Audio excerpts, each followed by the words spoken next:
What's up guys? Welcome to part 5 and the final part of the Surfer SEO tutorial series. Let's talk about keyword research inside of Surfer. Just like any other keyword research tool, the first thing we need to do is input our keyword. And just like the rest of the videos, I'm gonna use this same example. So keto coconut cream pie. And I'm gonna create the keyword research, and here it is down here. I've already selected that I want the results for the US. And as you guys can see, there is a small little bracket here that you can add multiple keywords, and you can create, as I'm gonna show you guys in a second, you can do keyword research with multiple keywords. So let's click into it. Once we click into that keyword, what we're gonna see is it's a quite easy to understand display. So there's a few things we're gonna talk about up here, but this is the main thing we're gonna take a look at. So this is our analysis. We're looking at this specific keyword for the US, and this is the search volume for this specific keyword. Now, we are currently looking at similar keywords, and this is what we see. So we see this huge drop down of so many different keywords, and then we have this breakdown of the SERP similarity. How similar are the results for the keyword that I've put in versus the results for these next few keywords, right? So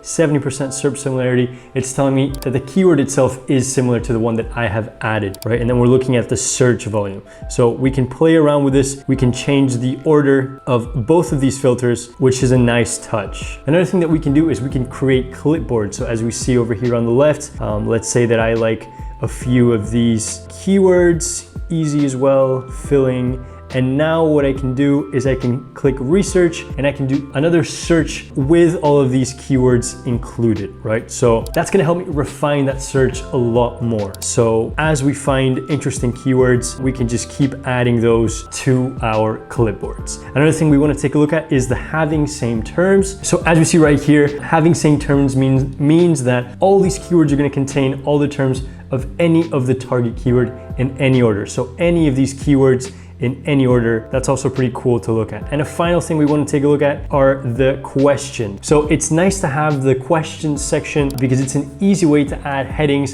to add FAQs, and add a lot of context to our content. So that's basically it. That sums up the keyword research tool. However, Surfer actually has a really popular Chrome extension where you can have a quite complete keyword research process directly on Google. So I'll give you guys an example. So I have it installed right here. And what it does is anytime I input a keyword inside of Google, it's gonna give me my estimated search volume. It's gonna give me that CPC, so the cost per click for Google Ads campaigns. And down here, we're gonna get a bunch of keyword ideas, their similarity, and the volume. It's a great solution that Surfer has created for all those people that don't want to pay full price for the tool, and it actually gives you quite in-depth information. So there is a link here that takes me to a content editor, and there is this other section that's telling me that it can generate an article outline. So that's basically it. That summarizes keyword research inside of Surfer. If you guys have enjoyed this series, definitely like, subscribe. My next video is going to be my complete guide on how to win more featured snippets, so you definitely want to subscribe. I'm going to be posting it right here. I'll see you guys in the next one.